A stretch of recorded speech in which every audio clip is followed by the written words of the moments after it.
Welcome to the Ernie Chambers Show.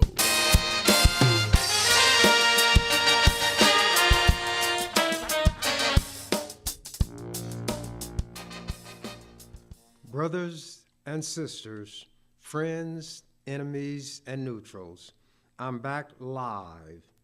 As with many things, that declaration will make some people be pleased, others will be greatly displeased. But we have to understand that things in life don't always go the way we want, nor the way we expect. So that's where the Boy Scouts motto comes in.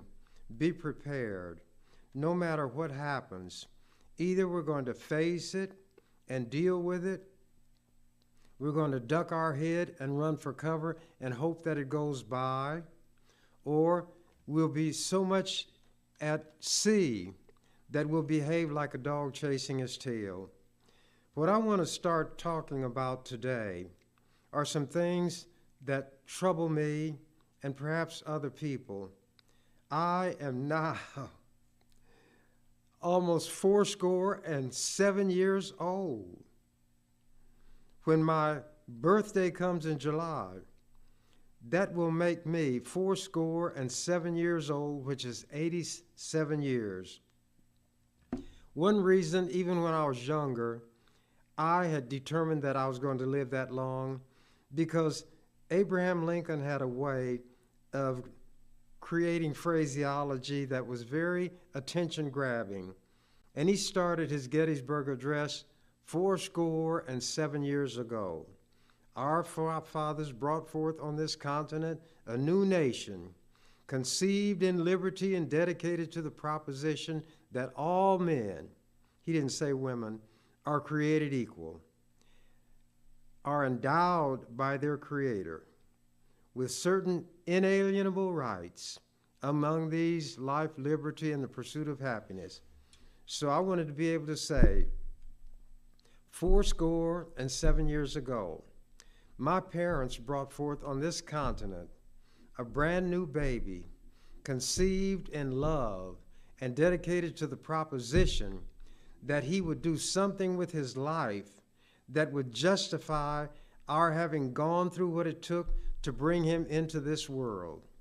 Both of my parents have long ago left. I'm not in a position to know whether once somebody leaves here, they are conscious of what goes on.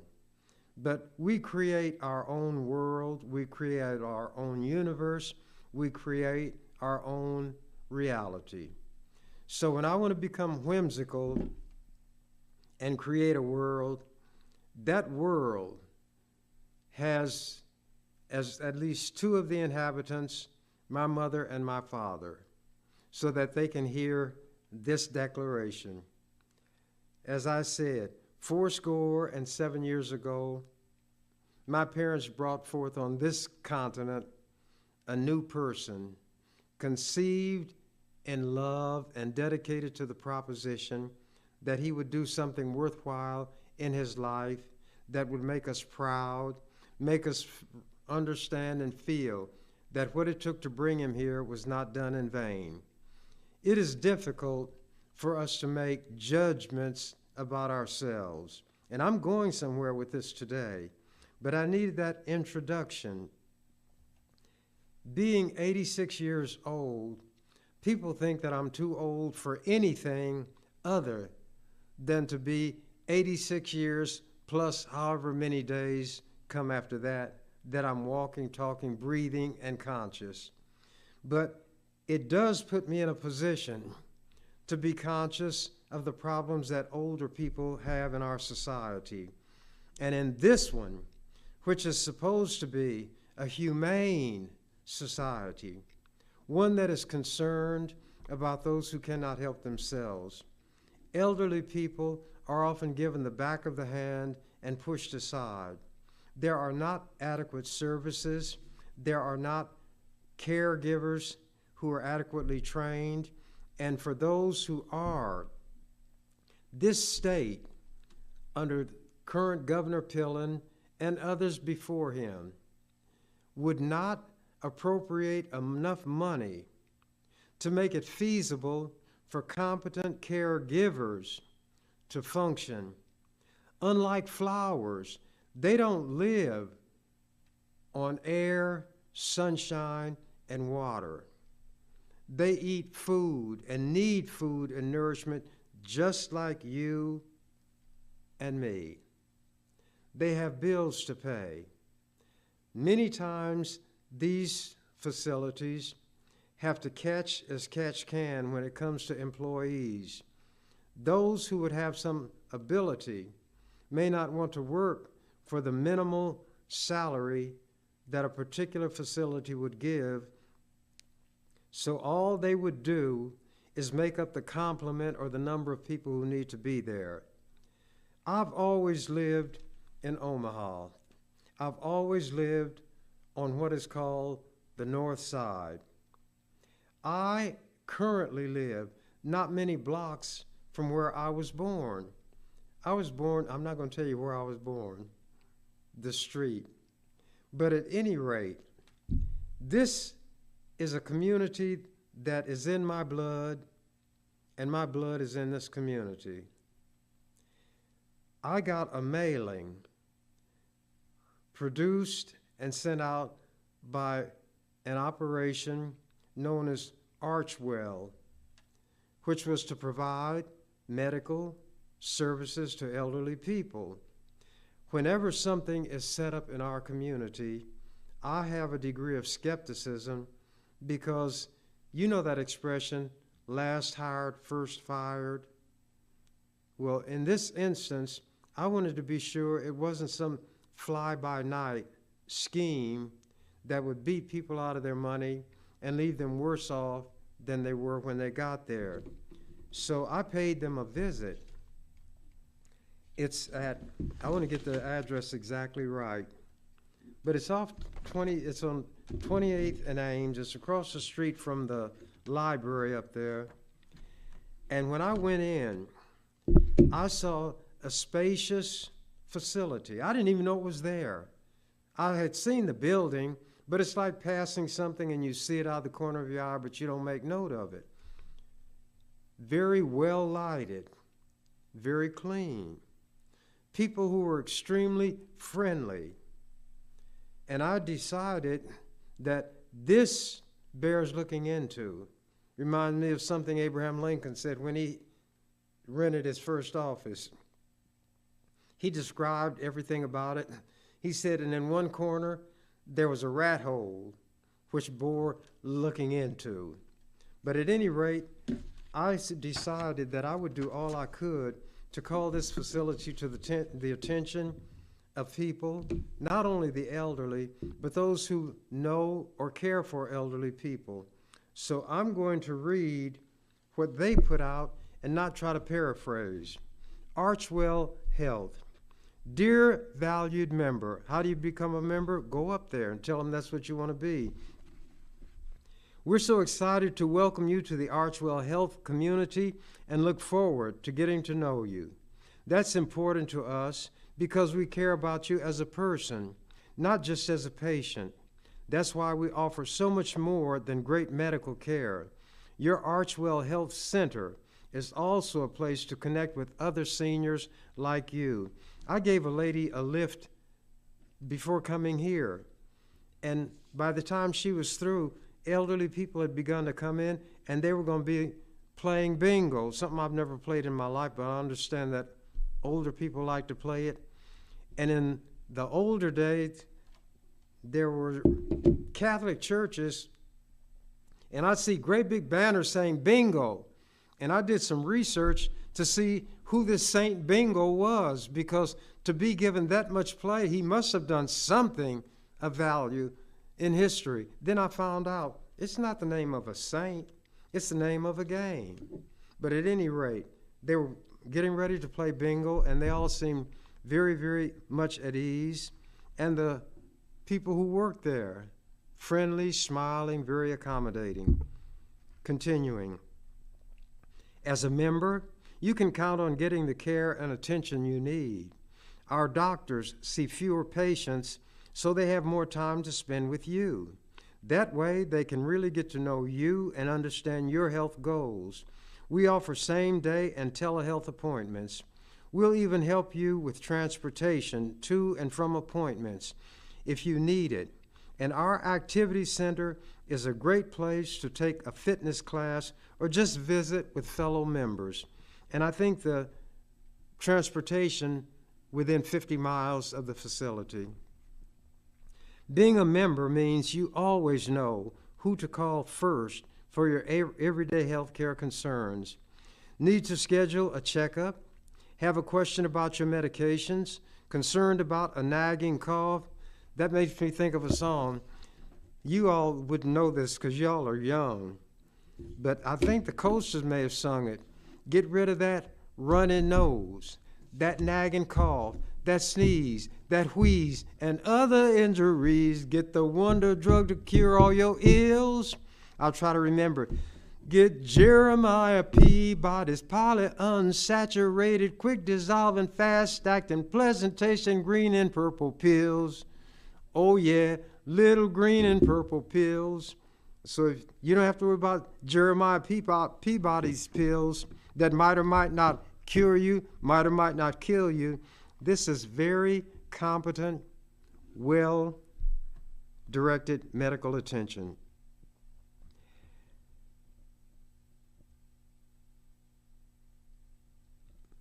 At your first appointment, our goal is to learn all about your health concerns, challenges, and goals. After that, it will be important to schedule your recommended preventative health screenings. Staying up to date on your health is our best way of helping you get the most out of life. Please read through our new member materials and learn about the many benefits of Archwell Health membership. In this packet, you'll find, and there's no membership cost, our Archwell Health Center brochure, our member portal guide. If you have any questions at all, please call our office, and this is the number, 531. Some of you may have noticed that 531 is a local number. They ran out of 402 area code numbers. So this now is 531-895-7802. 531-895-7802.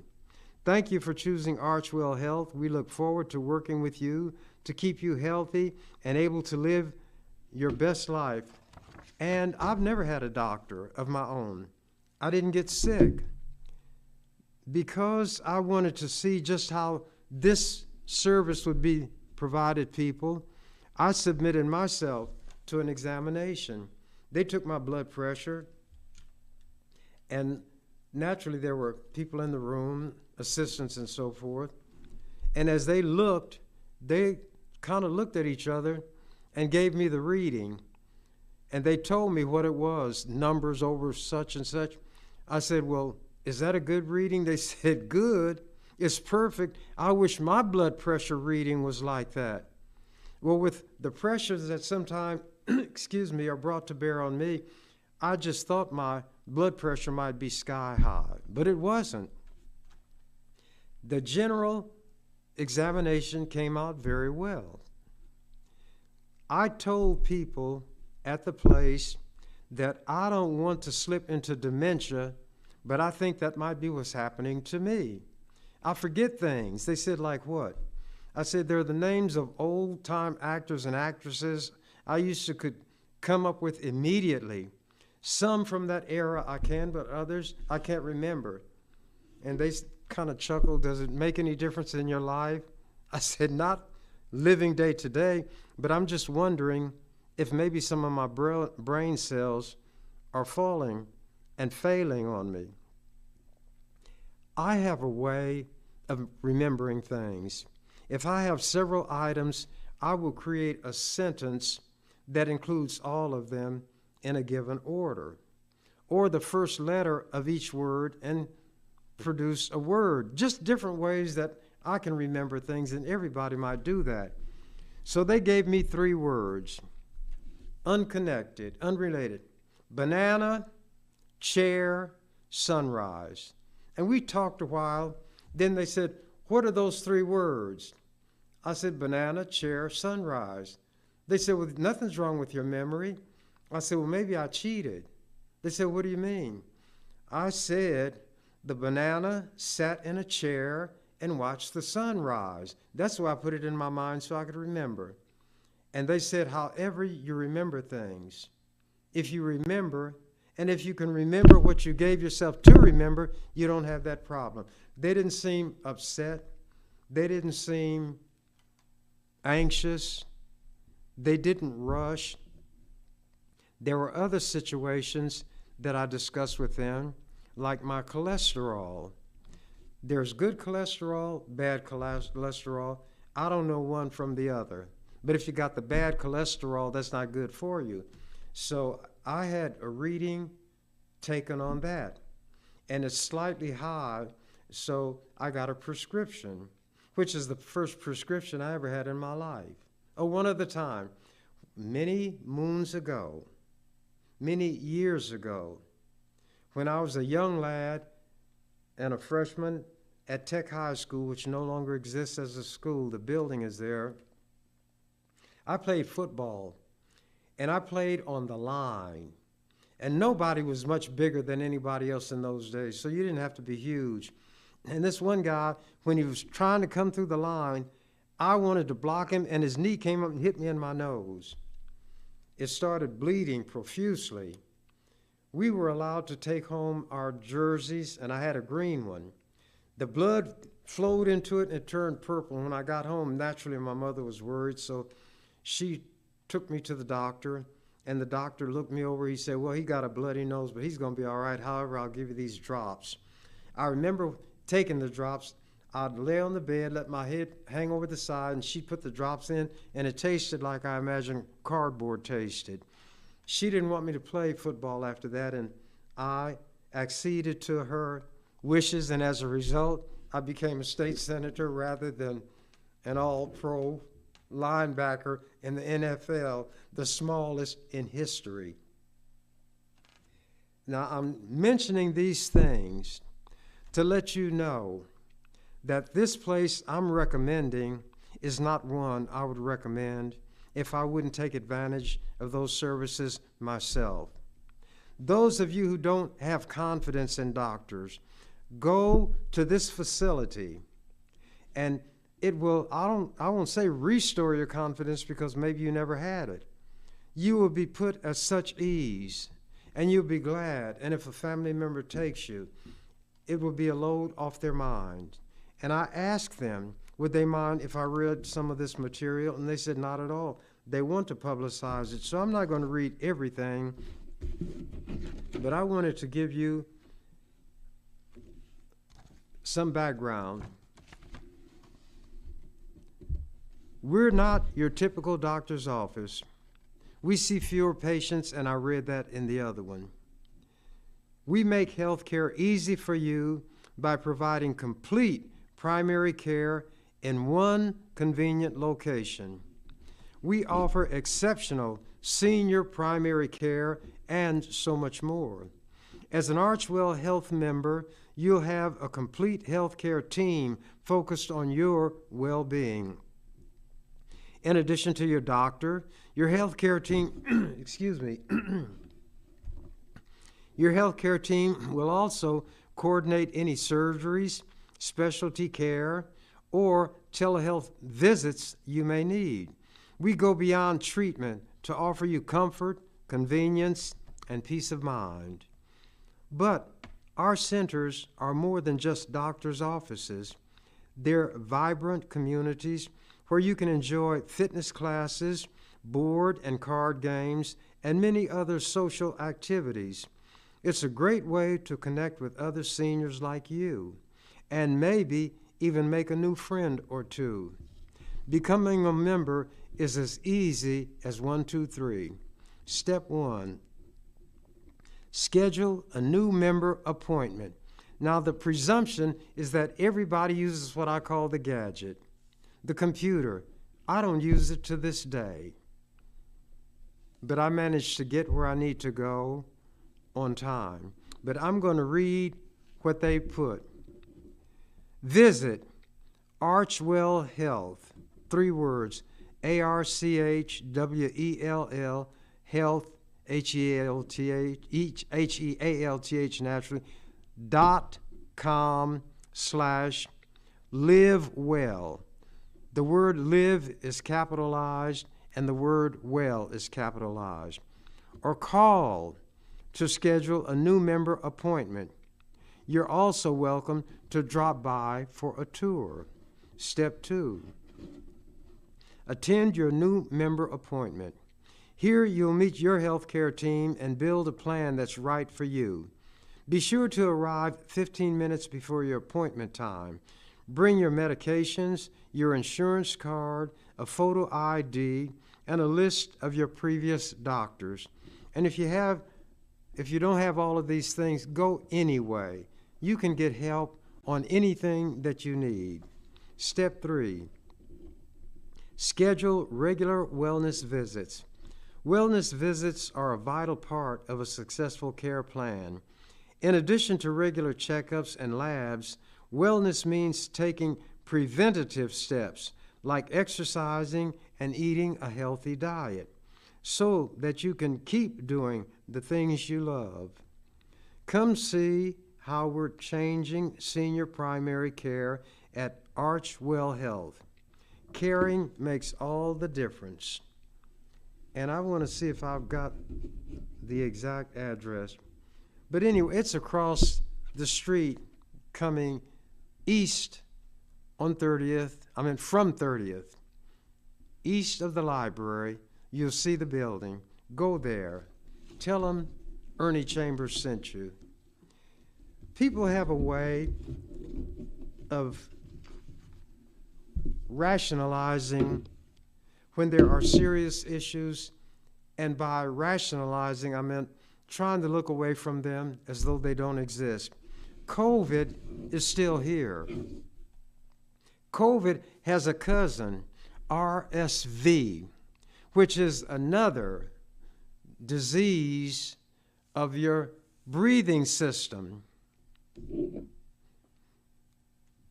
You want to be aware of these ailments.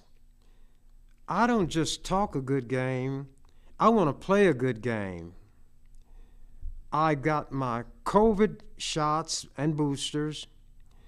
I get a flu shot every time flu season is upon us. And this time around, I got the RSV shot.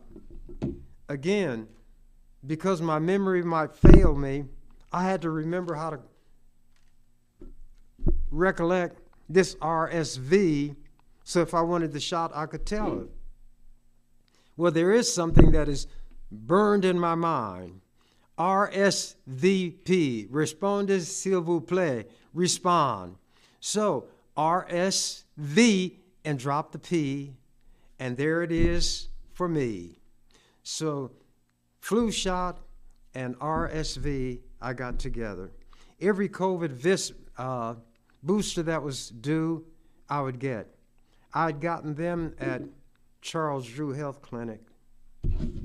I wrote an ode, which is a rhyme of praise, to COVID-19. The word COVID is an acronym. That means you take the parts of letters and put them together and create a word.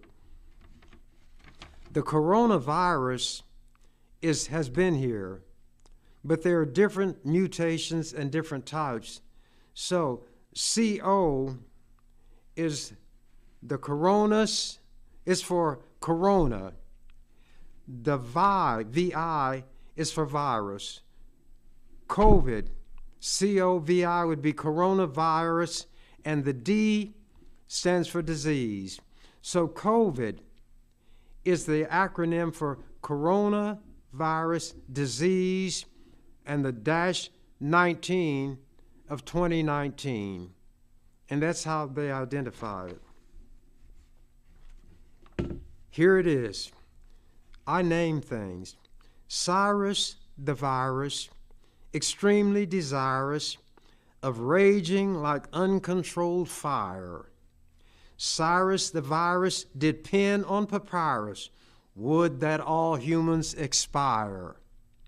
Cyrus the virus does not admire us. If it could have its own way, it would inspire us, then would require us by recklessness ourselves to slay. Osiris the virus, forget not King Pyrrhus, who dealt the Romans what for? A victory he won, but when all was done, King Pyrrhus lost the war. Cyrus the virus, the fate of King Pyrrhus awaits you if man but relents. Your days are numbered when minds are unencumbered, embracing medical science and sense. Cyrus the virus will not make us all expire, but there are people who listen to these so-called anti-vaxxers. They're against all vaccinations.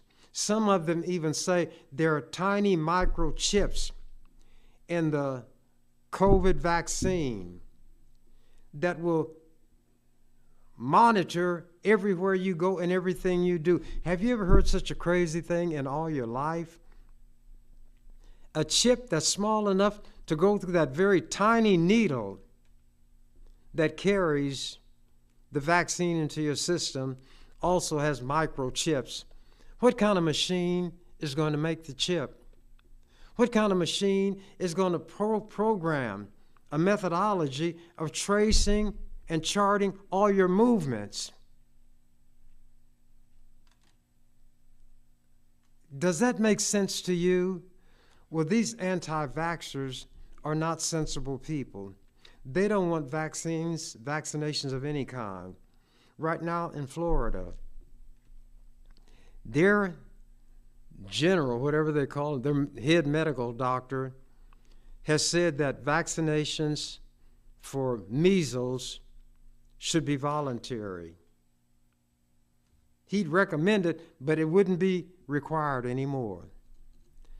And there were children who came down with measles. It is a highly contagious disease. It can be transmitted by contact or through the air. You can be in a room where somebody is infected, and if you haven't been vaccinated, you get it, then you spread it. The good news for measles is that what they do is being spread by human beings through their own carelessness and foolishness. Because there is not a lot of daily discussion about COVID, people think it has gone away, that it's less deadly. Both of those propositions are incorrect. This paper that I have here is dated March 13th, 2024, and that would be Wednesday. Is today Wednesday? That's today. Don't that beat all? That's what old people say. I did that on purpose. Here is an article in today's paper. CDC will expand testing for diseases at airports. Dateline, New York. The top U.S. public health agency will expand a program that tests international travelers for COVID-19 and other infectious diseases. But you've been led to believe that COVID-19 is no longer a problem.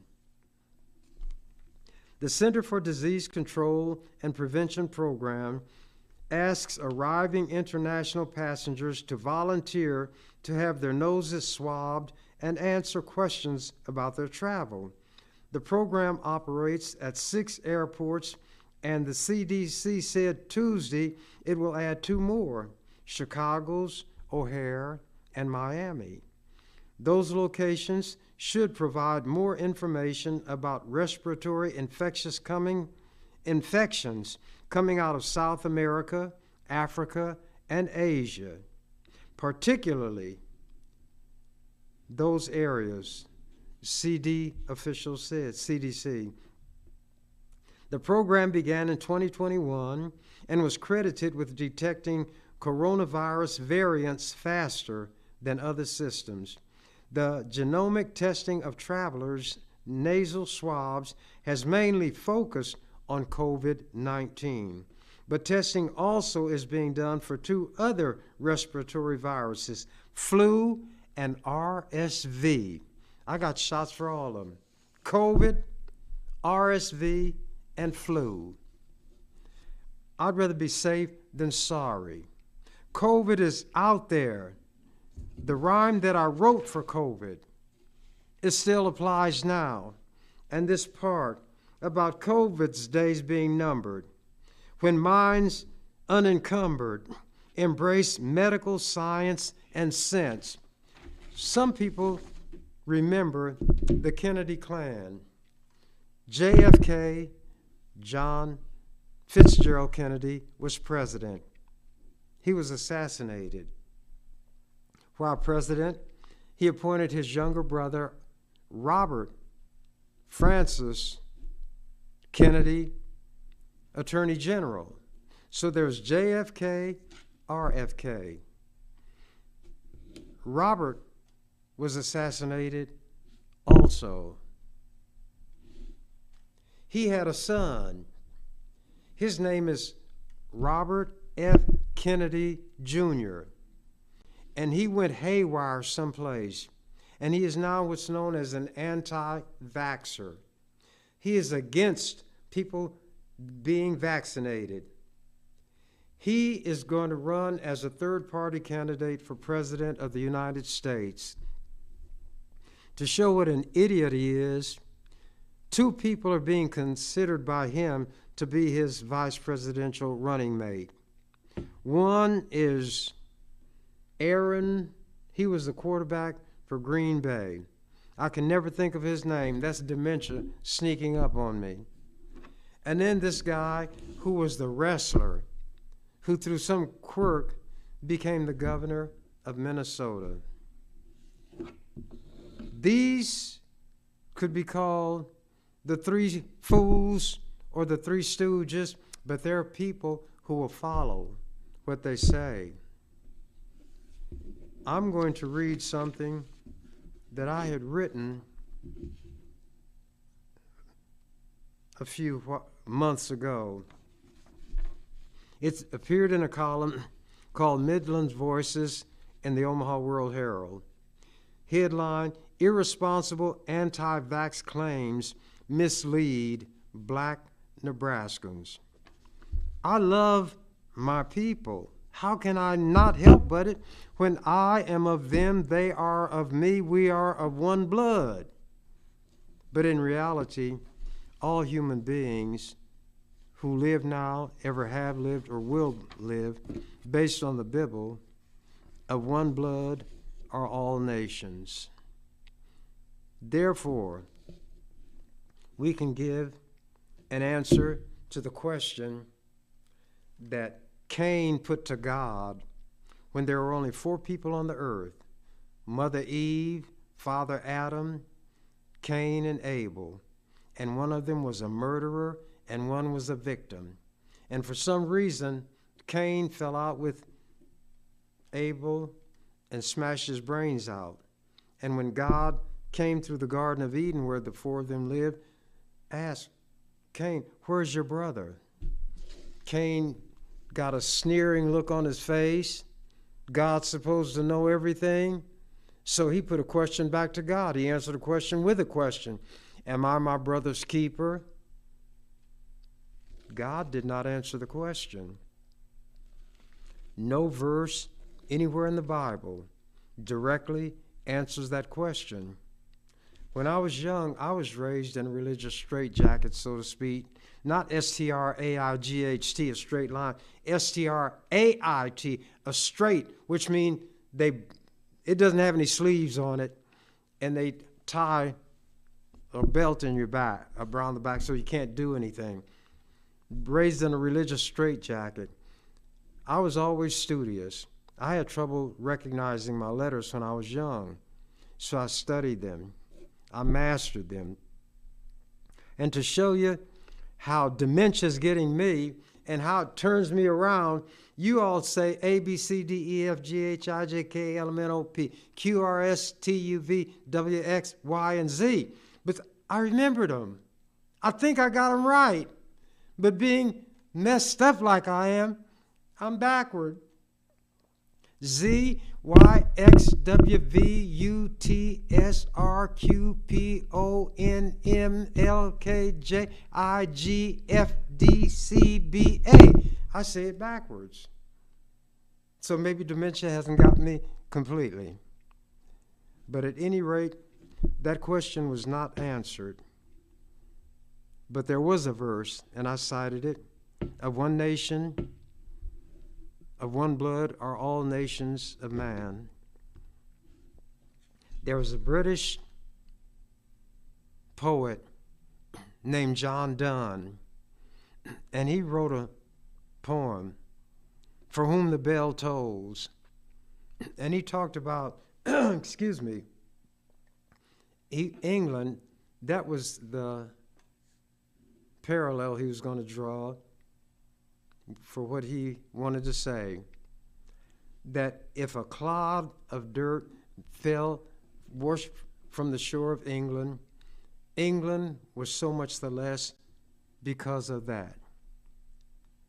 He said, and these words most people have seen in some form or other, no man is an island entire unto itself. Each is a part of the main. Went on and then said, every man's death diminishes me because I am a part of humankind. Therefore, seek not to know for whom the bell tolls, it tolls for thee. When somebody died, they tolled the bell. They rang the bell. So I put all those things together. Of one blood come all nations of men. Every man and woman is a part of this whole. No part of it can be cut off without diminishing the totality. So, the answer that I give to the question that God gave Cain, and which Cain ignored, to the extent that I'm able, I am my brother and my sister's keeper. And when I was in the legislature, believe it or not, I don't claim to have any religion. I don't condemn anybody for having theirs, to each his or her own. Anytime somebody had a problem, when they were mistreated or misused, especially by the government, whether it was at the hands of the governor, the attorney general, the court, a specific judge, I would immediately get on the case. And I was known for that. And some people ask me, how in the world are you going to talk about how racist these white people are? They still deprive us of our rights. Then you turn around and help them. I say, well, to my knowledge, none of those I've helped are the ones who are consciously and deliberately doing this. But what difference would it make to me if, when I put my hand up and gave that affirmation that I would carry out the duties of this job to the best of my ability? I don't swear. It goes back maybe to my religious roots. These people call themselves Christians. Their authority is the Bible, which they call the Bible. That must not be true. In court, you swear to tell the truth and whole truth and nothing but the truth and put your hand on the Bible, which ought to say, I swear to tell the truth and everything but the truth, if you want to really tell the truth. The Bible says, Jesus said it, swear not by heaven, for it is God's throne. Swear not by earth. Swear not by Jerusalem, for it's his footstool. Swear not by your head, because you can't make one hair white or black. I'd say to you, Swear not at all. Yet your yea be yea, your nay be nay. Anything more than this comes of evil. But the formal oaths for every office in this country, do you swear? But because during the early days of this country, there were religious people who took their religion seriously, although not so seriously that they wouldn't drown women if they were thought to be witches. They wouldn't crush men with stones if they were thought to be practitioners of witchcraft. But one thing they wouldn't do was swear. So that meant they couldn't be members of the government. So they had to open a way for these kind of people to serve in office because despite their backwardness and viciousness in carrying out their religion, they were intelligent people and they could help the government. So next to the word swear, they put parentheses, and in that parenthesis within them were two words, or affirm. And the only purpose of an oath is to call your attention to a specific point when you made a statement that was to be true. And if it was one required by law to be true and it was not, the fact that we can go back to this particular statement where you took this oath means that you lied under oath, you committed perjury, and you can be punished for it. But they never believed that saying those words, I swear, would make you tell the truth. Because you were lying when you said you swore to tell the truth. But at any rate, it now is a part of the official oath for any governmental office. I solemnly swear or affirm. So when I put my hand up, it wasn't swear, it was affirm. When I gave that affirmation, it was to carry out the duties of this office to the best of my ability, and that meant anybody, I don't care who they were. It could be Jack the Ripper. It could be Adolf Eichmann. It could be Adolf Hitler. If that person was being treated unfairly by the government, and there was anything I could do to undo or prevent that unfair treatment, that's what I do. Then you go on after them in the proper way if they violated the law.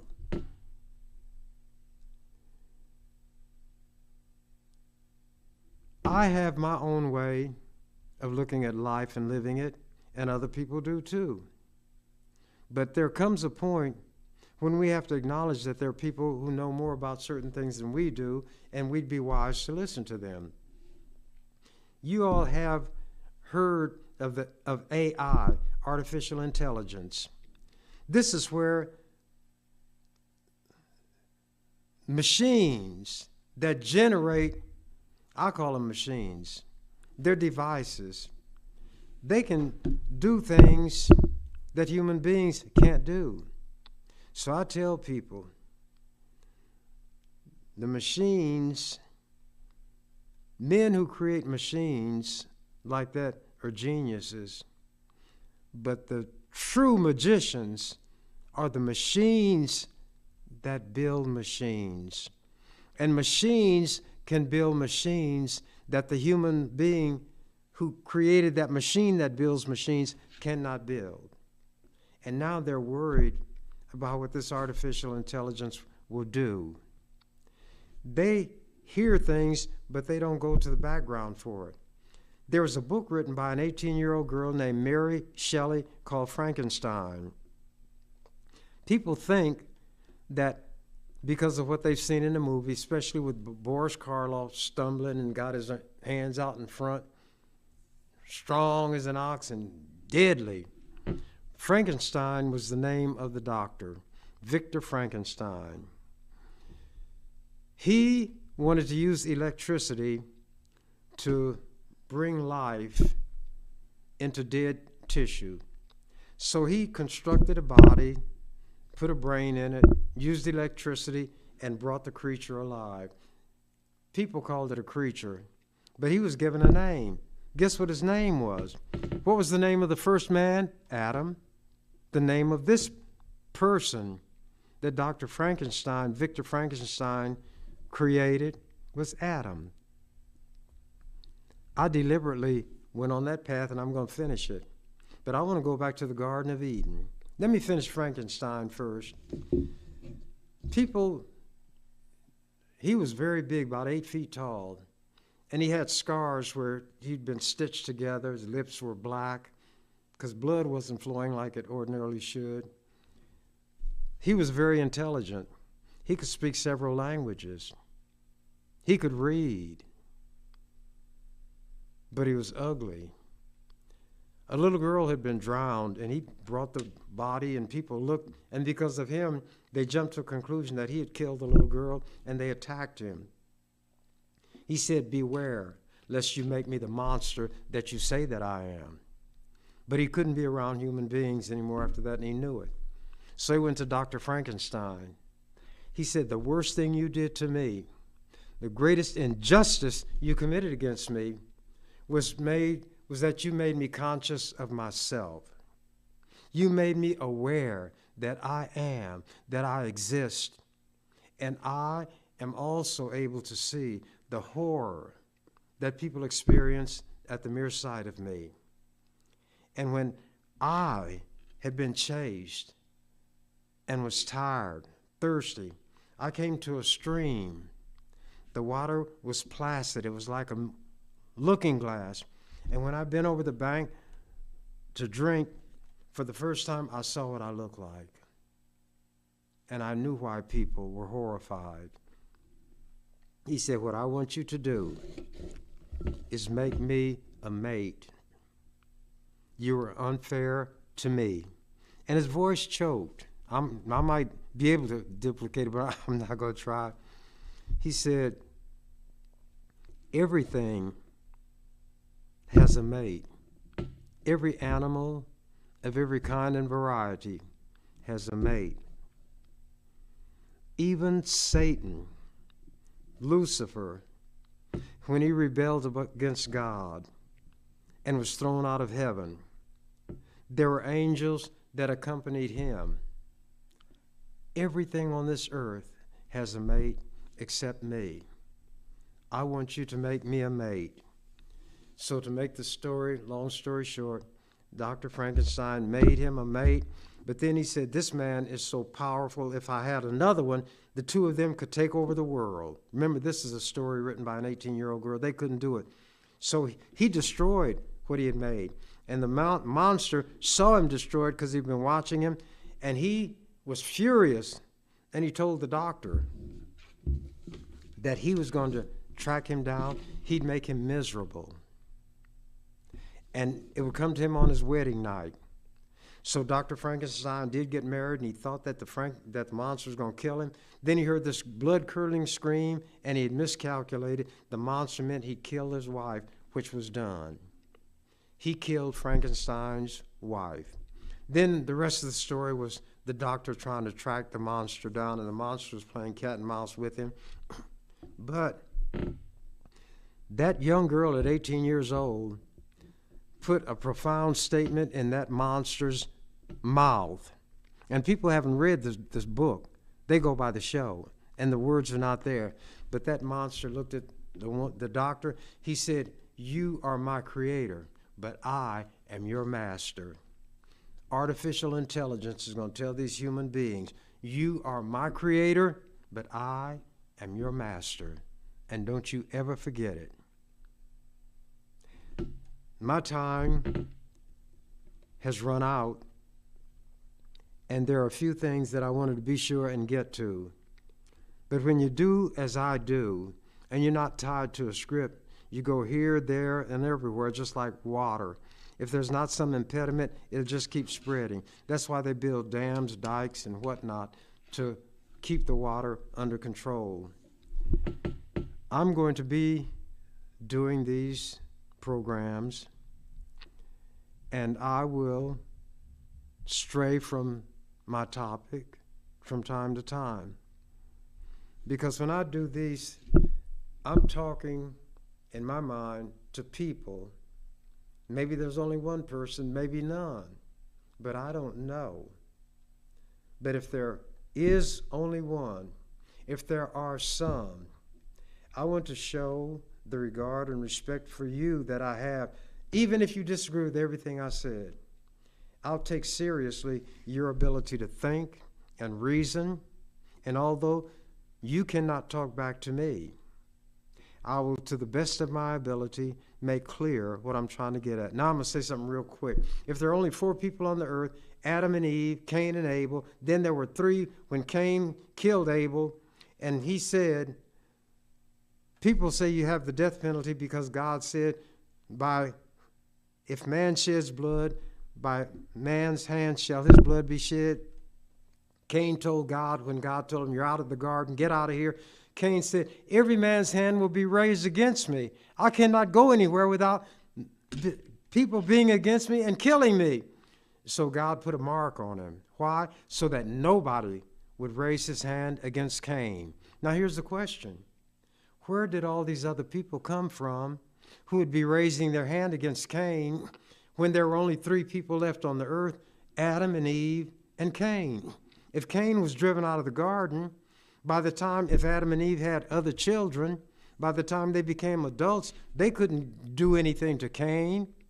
But Cain went to another place and took a wife. So even the Bible is flawed, but people don't read it that way for themselves. They listen to what people tell them. So there may have been more than one creation, the one that the Holy Bible talks about, and then another creation that it does not mention in detail, but it lets you know there was a second creation because God created other human beings, and from one of those other creations, Cain took a wife. You all don't think about that, do you? Because we're not taught to think. We're taught to parrot. Give back what people put in our head. If you think as a child, they say, you trying to get smart with me? No, you're trying to just get smart. And they'll say things like, I'll slap you so hard, I'll slap you into the middle of next week. The violence, because they're so much bigger than the child. But that man who would say that to a child wouldn't say it to Mike Tyson because he's a coward, he's a bully, he's cruel, and he's not using the brain cells in the way that they should be used. Now, if people started out watching this and then decide not to watch it, I don't know that you're not watching it. And what I do is not based on whether anybody watches it or not, but based on an agreement that I made to present the information that I think I ought to present. Maybe somebody else would say, I wouldn't say that. Well, because you're not me.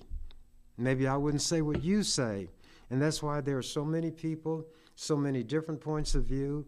And if we were wise, we learn how to come together and each give his or her contribution to a common pot. Instead of us fighting each other, snipping at each other, we might produce, so to speak, an intellectual stew that makes us all better than what we were. Because I learned from you, you learned from me, and when we put what both of us learned together, we come up with a third item that's better than either of the other two alone. You were given a brain. You were given a mind. Make the most of it. Stop being cruel to children. Stop, if you're strong, stop oppressing the weak. If you're weak but cunning, don't be a trickster. And I think that my time is so close to being out, I don't want to get on a trail that I won't be able to walk to the end of. So with that, I'm out of here. You've been watching The Ernie Chambers Show. If you'd like to leave suggestions, email us at ewcfacts@gmail.com. That's ewcfacts@gmail.com. This is an EWC Communications production.